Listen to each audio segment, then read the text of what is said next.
Hey, it's Eric G. Around the House is sponsored by Baldwin Hardware. For 75 years, Baldwin Hardware has been known for its first-class quality and craftsmanship in door and cabinetry hardware. As an alumnus of the Baldwin Hardware Design Council, I can say I have seen the details and quality from design to the finished product. If you're looking for a new style and old-world craftsmanship, I can tell you there is only one Baldwin Hardware. Check out what would look great in your home at baldwinhardware.com. It's Around the House. Exterior projects like building an outdoor kitchen and what I have learned out of building mine and some of my tricks and tips and secrets to really building a nice one that you can work in nearly all year round, depending on your climate, of course. And then the next one here, later on in the show, we're going to talk some exterior painting tips. And that is Chris Berry, the Idaho Painter and owner of Paint Life Supply. Welcome back to Around the House, my friend. I'm glad to be here once again. So hopefully we can help your audience out, solve some problems, or give some new painting tips and tricks. Absolutely, man. First thing I wanted to tackle was, it is such a challenge when you're doing the exterior house, and I know it's an exterior house painting season right now. What are some of the best practices for people that are going to go out and try that DIY paint job? Because this is where it seems... When it comes to remodeling and renovating your home, there is a lot to know, but we've got you covered. This is Around the House. Welcome to the Around the House show, the next generation of home improvement. Thanks for joining me today. I'm Eric G. For hour 2 of our show. If you missed the first hour, don't worry. If it's on the podcast, you can always go back and catch one there. And if you're on the radio, you can always catch Around the House on your favorite pod player. Today, we've got a bunch of different things we're going to talk about. First off here, we're going to be talking about exterior projects like building an outdoor kitchen and what I have learned out of building mine and some of my tricks and tips and secrets to really building a nice one that you can work in nearly all year round, and depending on your climate, of course. And then the next one here, later on in the show, we're going to talk some exterior painting tips with my friend Chris Berry, the Idaho Painter. And we're going to talk about what makes a good painting project and the great way to do it like a pro. Whether or not you're a pro or not, he is training all those pros out there. So in the last segment of the show, we'll be talking with Chris, the Idaho Painter. I just completed my outdoor kitchen project, and this was a lot of fun, and it's been probably a 4-year project off and on as I have tackled it. And it is something that as it grows, it evolves, but there's some things as it evolved that I learned some hard lessons that are super important. And I think it's stuff that might help you along the way. And there are things that I really did right. There's some things I redid because I didn't plan that out well enough. And I didn't take things into account. And not that there were mistakes, but I needed to beef some things up and make them a little bit stronger. So we're going to talk about that here to start the show out.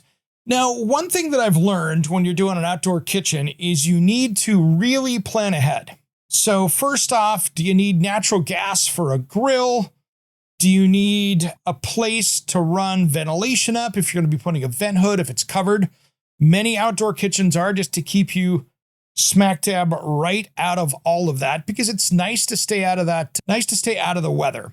Now, the important part here is as you're staying out of the weather, what does that mean? Is that wind? Is it rain? Is it humidity? What's it going to be? And that can require other things. Maybe you need fans. Maybe you need misters out there. Maybe you need other things like putting in a fireplace or something to heat you up. So really, it's going to be climate to climate and how crazy you're going to get. But don't forget early on, if it's something you might need, add on to it. That way you can put it out there, rough it in. Maybe you don't need it, but you might need a couple electrical circuits out there. If you're running a bar refrigerator, I'd put that on its own circuit. If you're running a vent hood, I'd run it on its own circuit. So you might need 2, 3, 4 circuits out there, depending on what you're doing. Lighting, all that stuff really comes into account because you run out of power really quick with some of these higher amperage pulls. And so just make sure that you're not doing too much, because the last thing you need is kicking off a GFCI or an arc fault or anything else because you have got issues. So you want to make sure you've got that electrical and of course your natural gas dialed in. Now, if you're going to do water and drainage, that in areas that freeze can be problems that can be overcome. but that's something where you need to insulate and create ways to drain that in the wintertime if you need to. And those are things that you should think into and making sure that that's going to work in your climate. Now, one of the things that I want to talk about is if you're building a deck area or even if you're pouring concrete, this stuff adds up in weight. For instance, I built a wood-fired pizza oven. Now, I didn't go out and just buy one. I went out and got a kit and put it together. By the time that thing was all said and built, I'm going to call it 3,000 pounds. By the time I get everything on it, then I stack wood inside of it. Could be even a little bit more if I weighed it all out. So think about that for a moment, how much that weighs. And I sure am not going to put that on a normal decking surface because you didn't probably design that for that. So that one there, I actually didn't put on the deck. I poured a massive footing on that so I wouldn't have to worry about it moving around because that's the last thing. I knew it was going to be heavy. I knew it was going to be big. And that took up nearly a 5 foot by 5 foot area. So you think about how big a small restaurant sized wood-fired pizza oven weighs and how much space it takes. It's a lot. So make sure that you plan these things out.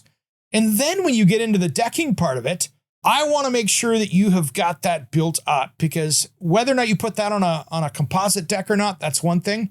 But if you're just building in an L-shaped area and you're putting on a composite countertop or a quartz, which I don't recommend because that doesn't hold up on the exterior very well. But if you're going to be doing all of that, that adds up in weight. So you really need to engineer that deck to take an extra 1,500 to 2,000 pounds.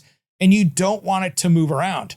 Because if you actually have, let's say you put down a slab porcelain countertop, which is one recommended surface, I would say, you don't want that moving around much out there. So you don't want to have any bounce to that deck. So you want to make sure and put beams and engineer this so it's all underneath where that countertop is.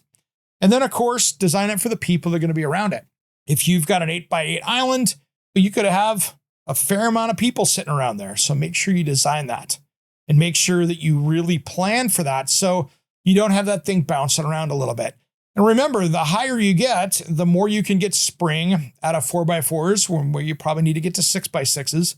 And this is where you really need to start engineering. If you get over a couple feet off the ground, you're starting to put some pretty good weight that you need to really block this out for so you don't get any shift side to side. It's like when you put a hot tub outside on a deck, you really need to make sure that that is engineered correctly for that to hold up. And so you have something that's going to be nice and sturdy. So really plan ahead for that. But that's going to be one of those things that we really want to plan ahead, really plan ahead. So think a little bit more about that when you're planning that stuff out. It can really save you a bunch of headaches. And of course, how do you get the utilities? How do you get the framing? All that stuff. How are you getting back to the area where that is? So that's one thing there. Second of all, too, and we talked about a little bit that planning ahead, you need to make sure that you can get all those utilities out there as well. So is that going through a crawl space, going through a basement? Are you having to dig around the house and put that in? Where are all those? How far is the panel away? All things that you should be taking into account. And my best advice I can give you for planning ahead is plan your dream scenario. What would be your end all be all? And it gives you the room to expand it to that one day. I built my first one and I don't have enough covered patio space. So I designed out a covered patio space that met building code, that met an area. In my area, I could do a cover that was under 200 square feet, not have to pull a permit. So I did that and I followed all the rules for that. And that worked out really well. But these are things that you should really plan ahead to make sure it's going to work. And what permits you need. How many things are you going to have to run out there? I should have ran more power out to mine. I have the ability to add it if I need to, but that will probably be a project down the road that I left the ability to do that. And I will probably add more to that down the road because I clearly am going to need it. So think about all those things and lighting controls. How are you going to do that? And of course, where's the TV going to go? Where's the sound system going to go? What are you doing out there for exterior lighting and music, sound, that kind of stuff? And maybe that seems like way over the top for you. But those are all things you should take into account when you're planning things out. How do you keep things dry? How do you keep things from burning up in the sun? How do you keep it under control with the wind? How do you keep that stuff dialed in? Now, when we come back, I'm going to talk about some products that I think are really smart for countertops and things like that you might not have thought about that could be really smart for your next project. We'll do that just as soon as Around the House returns.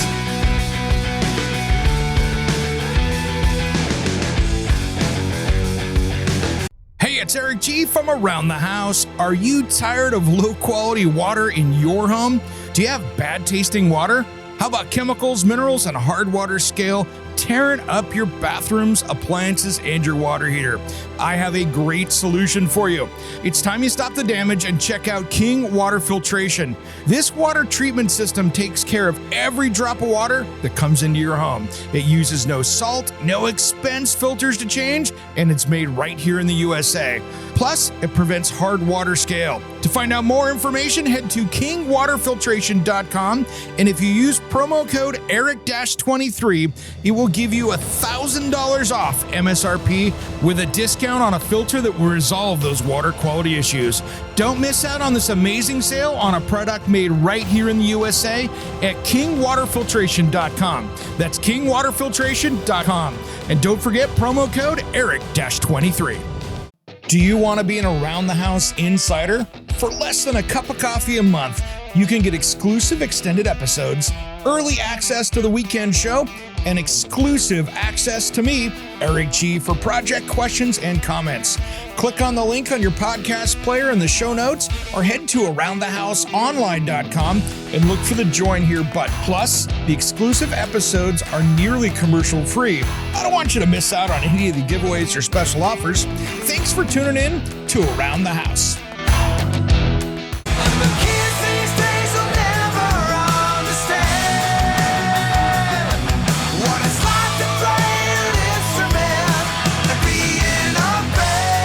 What's up? This is Sticks It In Ya. And Satchel from Steel Panther. And you are listening to Around the House with Eric G. Yeah. We love Eric G, and you should too. 1987, I never want to leave you. Welcome back to the Around the House show, the next generation of home improvement. Thanks for joining me today. I appreciate you. I'm Eric G. Hey, if you want to find out more about us, head over to aroundthehouseonline.com. And of course, you can give a call at the studio at 833-239-4144. And that number again is 839-239-4144. Before we get back to outdoor kitchens here, I did get an email, actually got a voicemail into our system here. And I wasn't in the office, of course, but I had an anonymous caller that wanted to know, definitely said anonymous, what are my favorite appliances in cookware? So basically, what is the best stuff to use out there? And I am a person that likes to have decent cookware because I am the philosophy of buy it once and then you never have to worry about it again. So that is one of my things that I like to buy it once and have it last nearly a lifetime. If I like to buy it and then forget about it, because there's nothing worse than a pan coming apart or the finish coming off on the inside and creating the health concerns that we see with that. And I have a couple different brands that I have used over the years that have really held up. And some of these things I've had for over 15 years. So I've got older All-Clad and I have Berndes, which is made in Germany. It's a Berndes. That stuff has been really strong as far as holding up, but I don't like too many. I prefer a pan that's either cast iron where I can use it and get that really nice aged crust on the inside of it, or just using a all-clad type multi-layer pan, or of course that Berndes, which is a coated aluminum where it's baked in on that so it doesn't really come flaking off. Both of those are great pans. So I hope, anonymous caller, that answers your question. As far as appliances, there's a lot of great brands out there of appliances, and it's really going to be what you can afford to cook with. There's a lot of different brands. GE used to be an American company. Now they're owned by a company out of China. We have other brands out there. One of the most reliable for me right now has been LG. And I know people give LG a hard time, but knock on wood, mine have been pretty flawless so far. I've had no issues with my washer and dryer set, and I've got a really nice refrigerator. All of those have been doing really well. So, of course, get what you can afford. That's the big part right now, because all those things are pretty expensive. And there's some great brands out there that'll hold up. And if you want something that's going to be super reliable, it's more money, then you can look at brands like Miele, Laundry, there's Speed Queen, there's a lot of different brands like that, but you're going to pay a lot more for those luxury, more durable brands. All right, back out to outdoor kitchens. We'll pivot back to that because that's what we've been talking about here in the first part of the show. And when you're planning an outdoor kitchen, like I decided I was going to build my own cabinetry. Now, you can go out and jump online and buy pre-made cabinet boxes that are made out of steel or concrete board or whatever material you want, and then do a tile or a stone over the top of it. I decided to build my own. So I built my own cabinets. I put plywood over the top of those. I did a whole segment on my Around the House Northwest on that, a show just on building that. And then what I did is, because I wanted to have the grill and the doors and stuff match, I went with my Blaze grill built-in style. That turned out really nice. And then I ordered some of their doors that would fit under it and around it for storage. And that's what I did. Now, I will tell you, when you lay this stuff out and figure out your countertop height, because most people want a countertop height that's about 36 inches. That's what your kitchen countertop is. But you have to do the math to figure out, okay, if I'm putting doors underneath it, and then if I've got a gas cooktop that's built in, where that countertop's going to finish up, I only had about 3/8 of an inch to work with on the whole thing to get everything to go together. So you really have to plan this stuff out to make sure it works really well. And it's all about trying to make it all fit within your plan.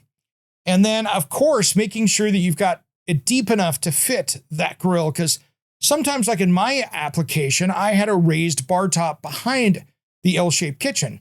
That raised bar top now gets in the way if you have a grill hood that tips up. So I decided to make sure that mine fit. I made mine at 30 inches deep instead of 25.5 to make sure that that would fit correctly. So I didn't have to worry about any clearance issues. And I had an inch, but I didn't have a lot of space back there by doing it that way. And it gave me a lot bigger place to work. Like with my pizza oven on the other side, I can put a full baking sheet on there and work with it and really make something work really nice. That gives me options for countertop. And so that extra depth, I think, is really important. I would make mine 30 inches deep if you can pull it off. So that's one great option. Now I have two countertop materials in my outdoor kitchen. First off, I did on the top part where the bar is, I was the rollout kind of project for DuPont, Corian, and Dura, their slab porcelain or sintered stone countertop. That stuff has been super durable, tough as nails, can't hurt it. I really like that stuff. On the lower kitchen, I wanted to do a different material there, but I got something that corresponded nicely, matching it, by the way. And what I did is I went with a different product. I went with paper stone. Now, paper stone is an amazing product. It comes out of here, the Pacific Northwest, but it's available nationally. It is a wood composite. So they take wood and a bunch of phenolic resins and pressure it together. And it is a cool living finish on it, but it looks a lot like soapstone. So you have to oil it and wax it and take care of it. But I tell you what, this stuff is super durable. I have it next to my pizza oven. It works great. It's good. You can get some temperatures up to it closer to 500 degrees, which is good because next to a barbecue, that stuff happens. But you really need to plan that stuff out to make it work. So I used that. I tell you what, paper stone is great. It is, you can cut it. So here's the cool thing. This is why I went with this, is that when you have stonework like that slab porcelain countertop, you need to work with a fabricator. That fabricator has to turn around, work with it, make it work, get it put together, and that's an added expense. So I thought, okay, I'm going to do a durable material that I can work much like wood with a lot of the tools that I have, where I don't have to be cutting stone or a quartz material. It's not like cutting tile. I don't have a CNC machine to cut that out and do that correctly and all the polishing stuff. So I'd have to have somebody else do it. So I thought, okay, I'm going to save some money and do this as a DIY project that would work. So take a look at Paperstone. One, it's made out of recycled materials, which is great. But the stuff I did was FSC certified, which means it's a green product as far as where that's coming out of. It's using recycled paper that was sustainably forest, as well as resins that were something that is a waste out of another product. So you're using all this recycled material to create something really beautiful, really durable, and it's food rated. So you don't have to worry about it being outside. It's going to hold up to the weather. It's going to hold up to the use, and it gives a really cool patina when you work with it. So you've got some options with it. It's a really great way to go. So take a look at Paperstone for an outdoor kitchen. It's one of my favorites. We come back, we'll wrap up my thoughts with outdoor kitchens, and then we'll run out to Chris Berry, the Idaho Painter, with some painting tips. Don't go anywhere. Around the House, we'll be right back after these important messages. We'll chat soon.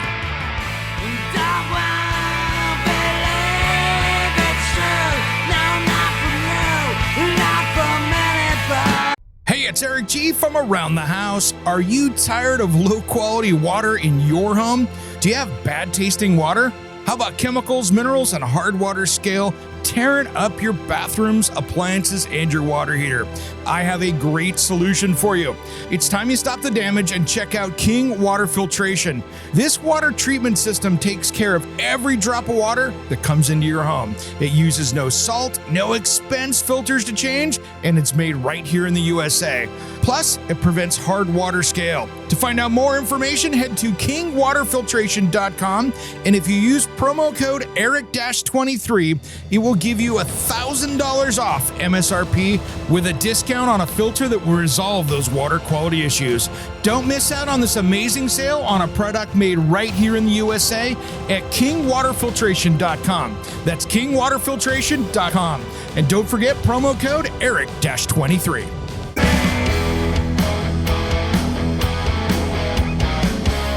Hey, this is Ron Keel, the Metal Cowboy from Keel, the Ron Keel Band and Steeler. We are rocking Around the House with Eric G. Raise your fist!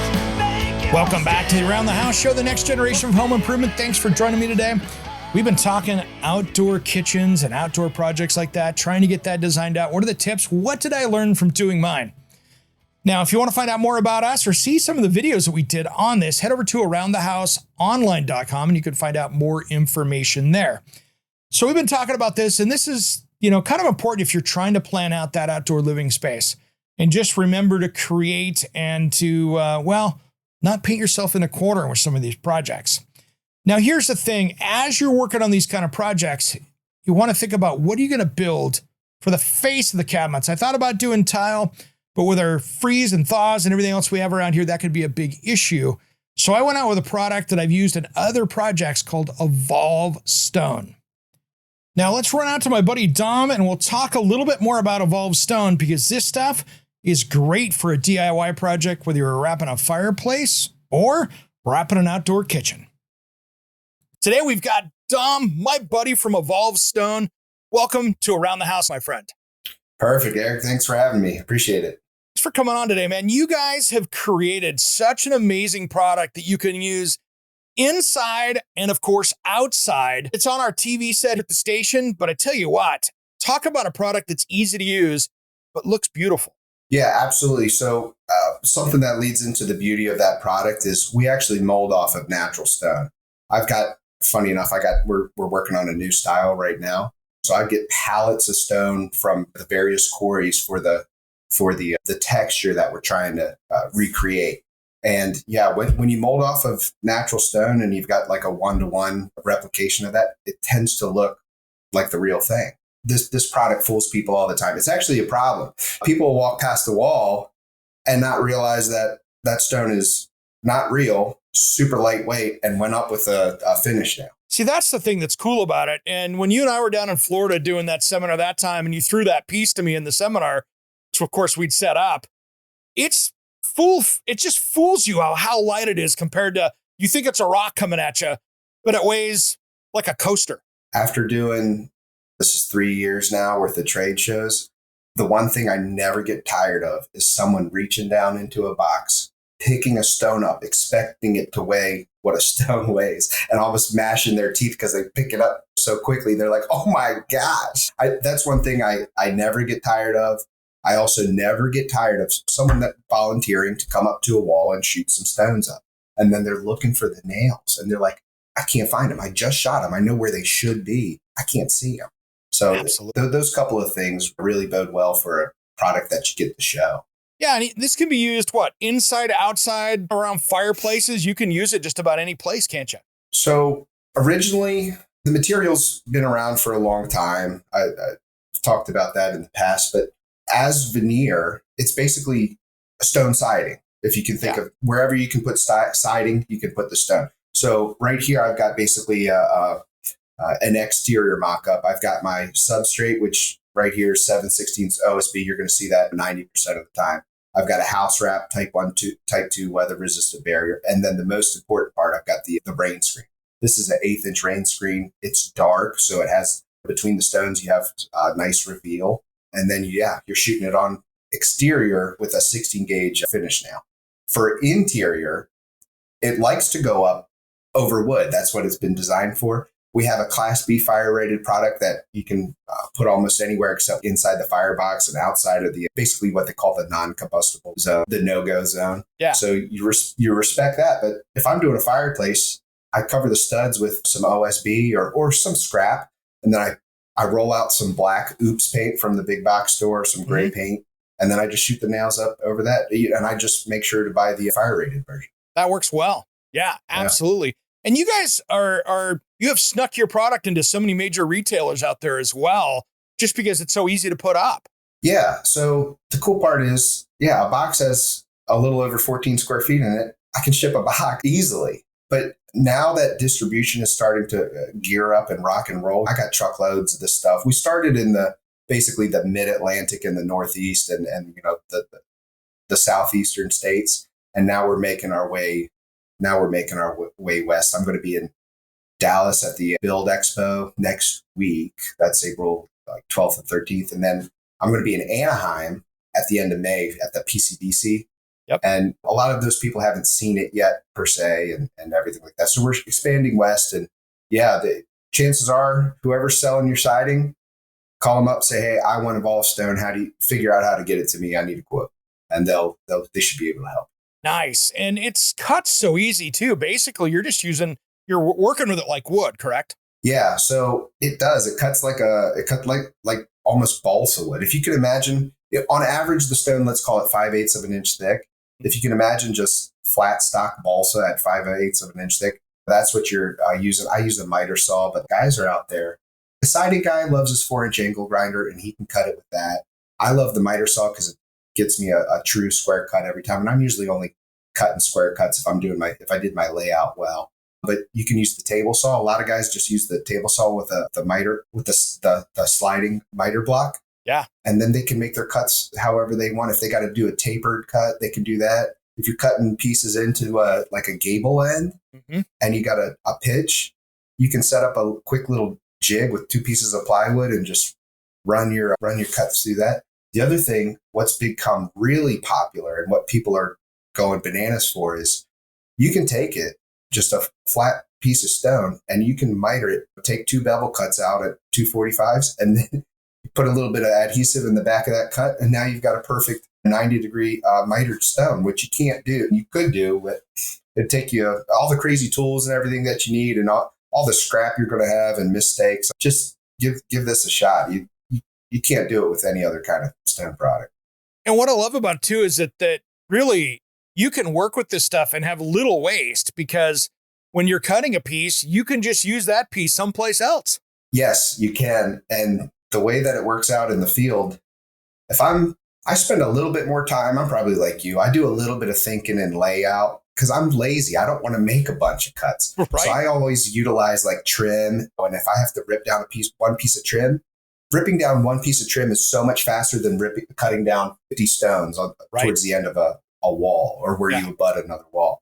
But the way that the math works out, if I have to make a cut as I'm coming to a door, that other piece, as you come over the other side of that door or you butt into the wall at the end, that piece it's really close if it's not the perfect piece to, shoot onto the wall there. And then you only made one cut, you got two perfect pieces. See, and then that saves you on material because you don't have to buy an extra box or two of material just because you're throwing away so much material like you do sometimes with other materials. No, we did a commercial job. I was helping the guys get started. It was one of those, hey, we don't know about this product. Can you show us how? Sure. I'll come out there and I'll help the guys get started. And with over 1,000 square feet, we had the scraps at maybe half of a 5-gallon bucket. Wow. So that's pretty minimal waste. And they were trying to be material conscious. You could just cut it off and, throw it, Sure. Off the scaffold or the ladder or whatever and never look back. But a lot of times those pieces are nice because you don't have to cut them. They're going to be the perfect piece mathematically, just like flooring or tile or anything like that. You try to hold on to those pieces because chances are you're going to need it. Yeah, it's like laying that luxury vinyl plank. That cut piece is sure going to work best on the next run. And when you have some standard sizes in that, it works out great. If that was natural stone and I was a mason out there, there's so many random pieces, you end up having a lot more waste. Yeah. Funny enough, you can tell when a mason's doing the work because a mason will take one of our boxes, take all the stones out of the box and then organize them by length and then chooch those onto the wall. Yeah. Everything's basically a running bound, right? So you're staggering your horizontal and vertical seams every so often. If you utilize something like trim, I am the laziest when it comes to putting it up. Don, thanks for coming on today, brother. I really appreciate it. And that website is? evolvestone.com. Check it out. Yeah, I'm ready. Let me know. And I can, if I can, I'll get out there for you. If not, I'll send it to you and you know what to do. Absolutely, my friend. evolvestone.com. This is an easy project I like taking on. Round the House will be right back after these important messages. Don't change that dial.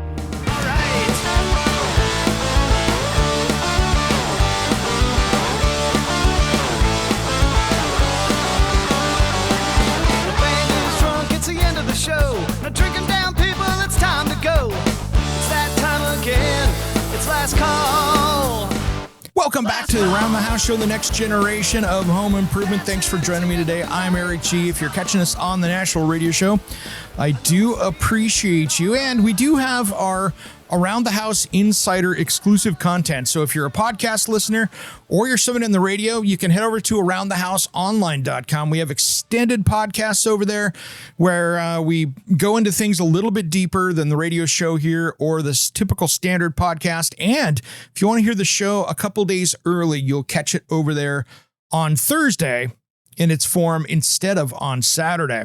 So there's a lot of little perks right there, including access to me directly. When it comes to painting, there is one expert that I follow on social media that gets me all the answers I'm looking for, and that is Chris Berry, the Idaho Painter and owner of Paint Life Supply. Welcome back to Around the House, my friend. Glad to be here once again. So hopefully we can help your audience out, solve some problems, or give them some new painting tips and tricks. Absolutely, man. First thing I wanted to tackle was it is such a challenge when you're doing the exterior house, and I know it's an exterior house painting season right now.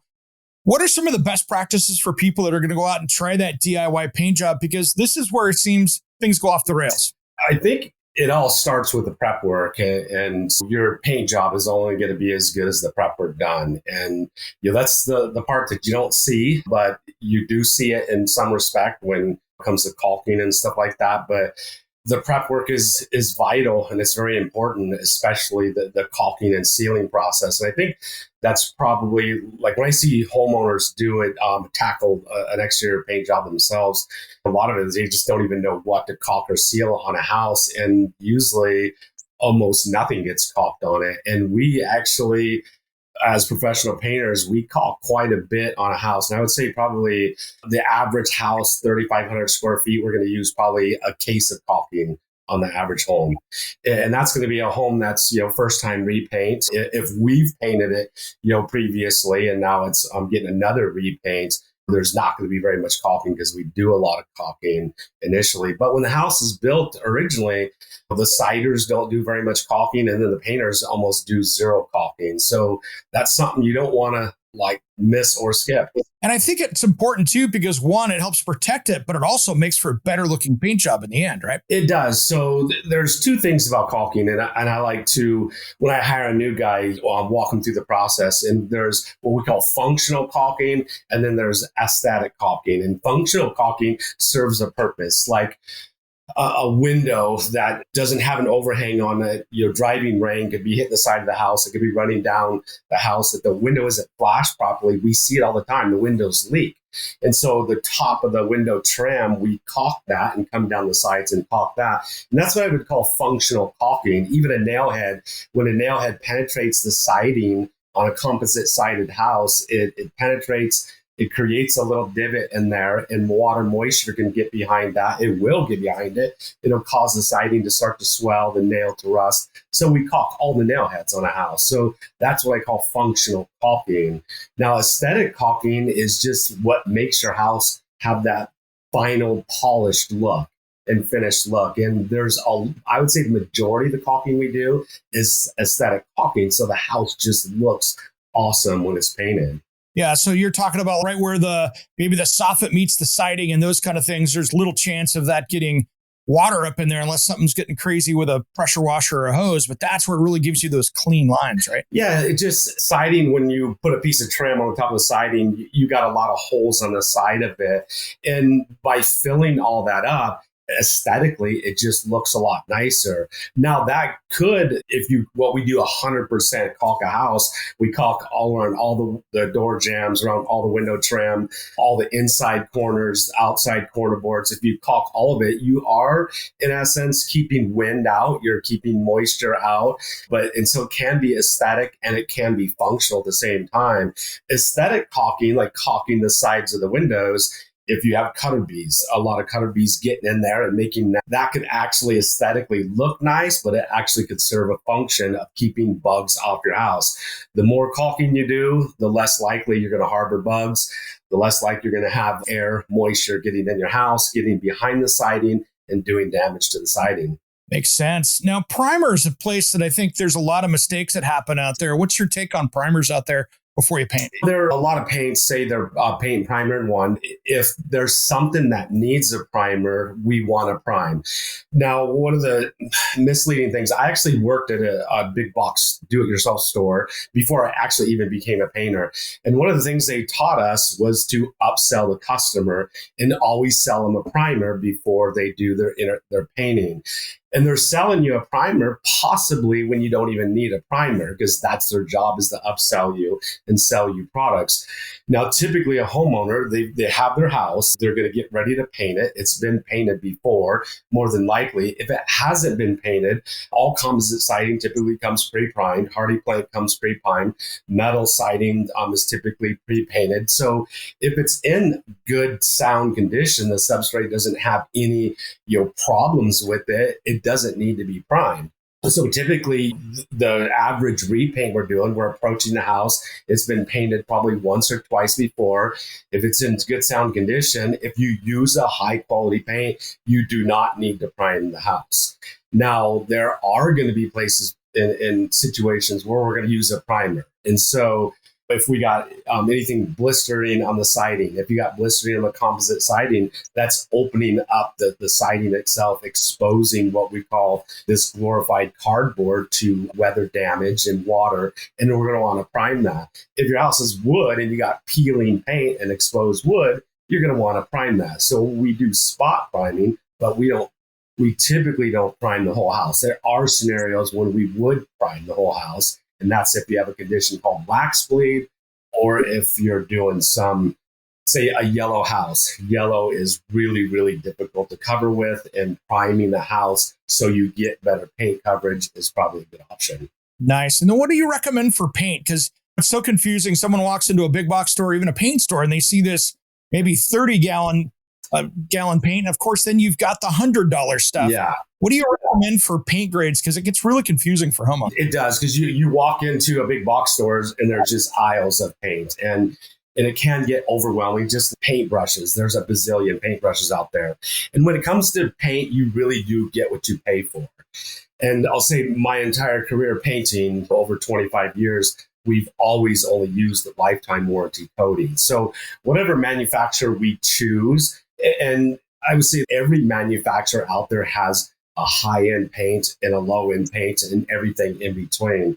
And in order to make a low-end paint versus a high-end paint, if you're the money, you're going to be adding what we call resins into the paint. Higher quality resins, more resins. The more resin, the more expensive the paint. And the resin's what gives the paint the ability to bond, stick. It's what gives the paint the ability to weather strong and be weather resistant and water resistant and fade resistant, UV resistant. Your resins are what give the paint that strength. In order to make a cheaper paint, you're just going to take out resin and add in binders and fillers like calcium carbonate, chalk, clays, and stuff like that. So a cheap paint is just not going to bond as good. It's going to fade a lot faster, and it's going to probably get choppy and peel over time and pretty quick. So I would highly recommend, so whatever paint you choose, always choose the best option, even though it is more expensive. Another thing is an experiment we did with one manufacturer last year, and it was a one coat paint, and we did spray the whole house in one coat, and it used probably half as much product as a cheaper paint would use. And so you're really not saving anything, because a high quality paint covers way better than a cheap paint. So you're going to be doing multiple coats with a cheap paint. So it's $30 a gallon, 2 coats, you're going to end up paying $60 versus a $70 gallon of paint. So you do really get what you pay for. And I would highly recommend always choosing the best paints. It's protecting your investment. So makes sense. Yeah. Makes sense. So we're running out of time, Chris. What is the best place for people to find you? Because you're all over the internet, my friend. So yeah, I create YouTube videos. I've got over 2,000 how-to videos on Paint Life TV on YouTube. So that's where it all started 13 years ago. We're also on Facebook, on the Idaho Painter, Instagram, Idaho Painter, TikTok. We're on everything. All you got to do is search for Idaho Painter or the Idaho Painter. And we're giving tips and tricks every day on social media and twice a week on YouTube, Paint Life TV. You could also find all the tools necessary to complete a paint job at our store that you mentioned, paintlifesupply.com. Perfect. Thanks, my friend. You're welcome. I'm Eric G., and you've been listening to Around the House. We'll see you next week for another episode. Somewhere unseen and undiscovered, anywhere beyond the mean. Life is a love song, let's be lovers. We're all over the radio. Take my hand, I know where to go. All over the radio with you. Hey, it's Eric G. with Around the House. Are you looking to grow your business? Need a spokesperson for your company? Maybe an MC for an upcoming trade show? Or maybe you want to up your game and shoot some promotional videos? My team of experts would love to chat with you. Head to aroundthehouseonline.com and fill out the contact us form, and we'll set something up. Thanks for listening to Around the House.